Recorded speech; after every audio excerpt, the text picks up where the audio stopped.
新年流流，最緊要就係好意頭。誒，我盞燈呢？乜咁黑啊？不過唔係當黑嗰個黑，係烏燈黑火嘅黑。觀眾李生同我哋報料，年29晚佢入大澳探完親友，離開嘅時候竟然搭咗架暗黑巴士。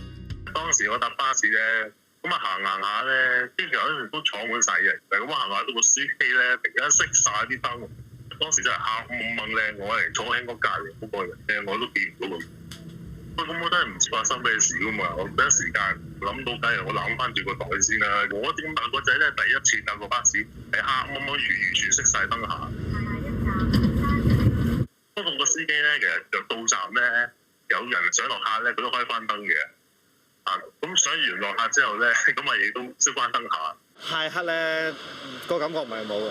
我諗 at least 都要開1/3，或者開一半，咁係會安全啲。我巴士未試過，佢壞咗。如果架車繼續行，咪照搭咯。我哋喺站頭揾到同一間公司嘅車長，問下佢點解會咁。咁就唔清楚，因為你見我哋而家日頭都開晒嘅，即係我哋一上客咧，有啲巴士都即係公司規矩係要開晒裏邊嘅車廂燈。我哋再去信涉事巴士公司，佢哋回覆指車長熄燈嘅行為屬於個別事件，佢哋冇指引要求行駛期間熄晒所有車廂嘅燈光。巴士公司會接見有關車長了解情況。